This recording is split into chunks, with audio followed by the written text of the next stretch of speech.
Hey YouTube, Jason here with Maslin Tech. WWDC 2016 is 1 week away. With it, Apple shows off typically their next versions of their operating systems, such as macOS and iOS. It's also a great platform for them to show off new hardware. Rumors are looking like a new MacBook Pro might be coming out. Let's take a look at what that might look like. So I've compiled what I expect to see new into a top 10 list. Starting with number 1, we have Skylake processors. This is Intel's 6th generation Core i-series processor. We already see it in the 12-inch MacBook and the 27-inch iMac, as well as a bunch of other PCs, but no other Macs are using it right now, and it's been out for quite a while. Some of the improvements include a slightly faster CPU, better energy efficiency, a faster GPU all the way up to Intel's Iris Pro 580 graphics card, and DDR4 memory support. Number 2, design. With the introduction of the 12-inch MacBook last year, Apple kind of changed up their design language a little bit. We saw an all-metal hinge instead of a plastic hinge, and all the ports being taken out for a USB Type-C port. So it's kind of up in the air on what to expect from a new MacBook Pro based on what we've seen out of the MacBook. Last week, however, we got some leaked part photos that give us a much better picture of what we're looking at.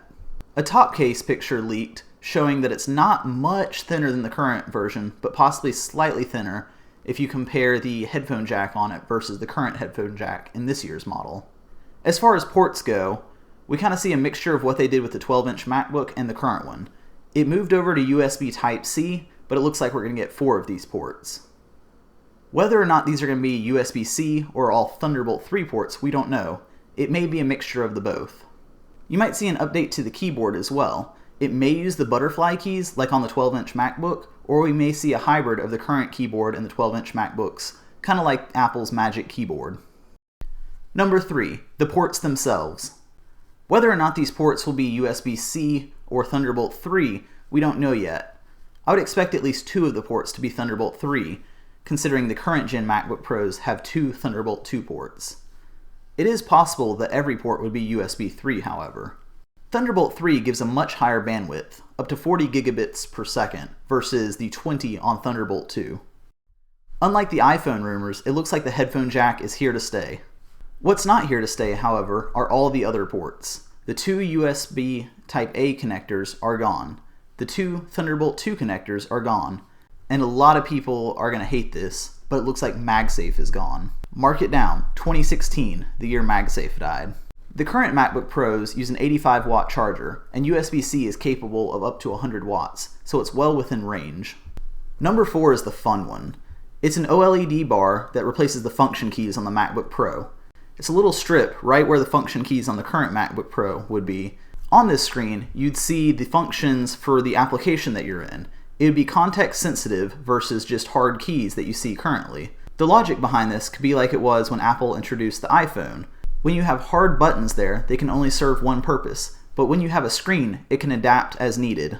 Imagine being in Photoshop and having your keyboard shortcuts up on the function row with the correct icons, or imagine being in iTunes and having an icon for music, movies, apps, etc. Number 5 is the one that I'm torn on. It's the GPU or graphics card.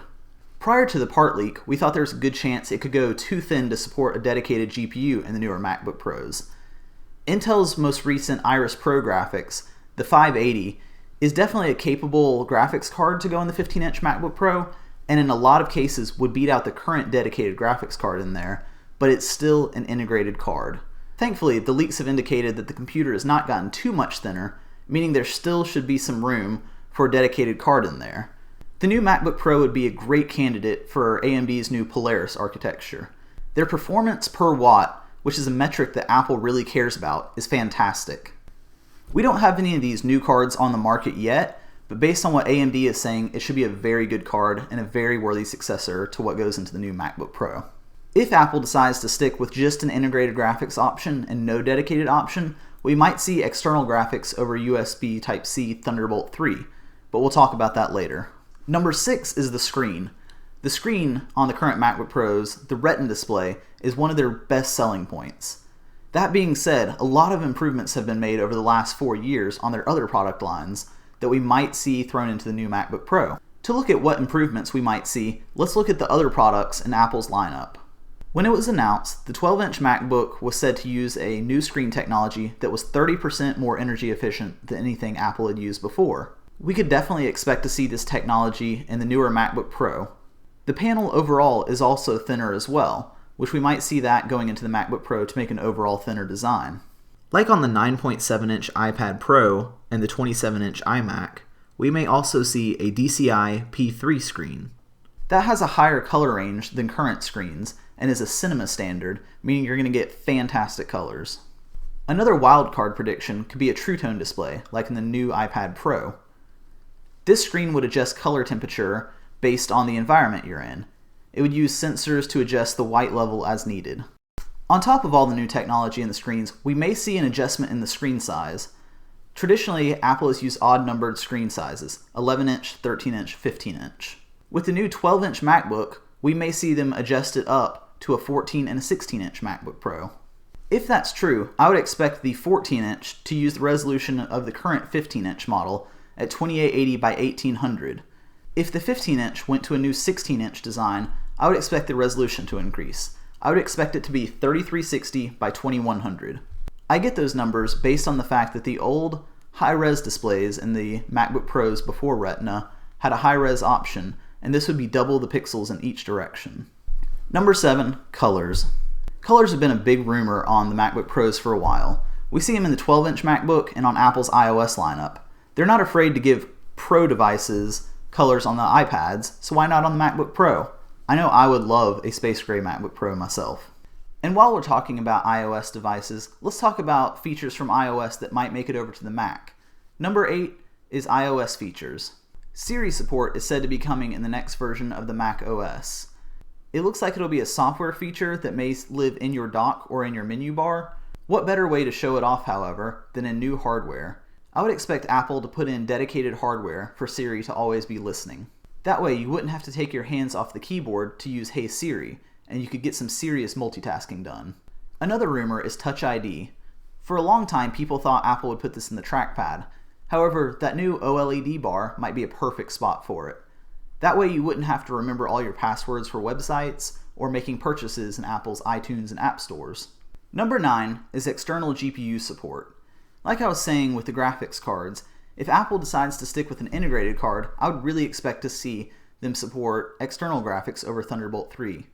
We already see this in products like Razer's Core that the Razer Blade will hook up into and be able to use a desktop class graphics card. Apple may go this route. There was a rumor for a while that we may see a graphics card built into a 5K display down the road, but that has since been debunked. Allowing docking over Thunderbolt 3 could allow for a thinner design, as well as allowing your MacBook Pro and your, say, iMac to work in tandem to share resources. Number 10 is a new 5K display to go with the MacBook Pro. Like I said earlier, we heard rumors this week that a 5K display would happen with the GPU built in.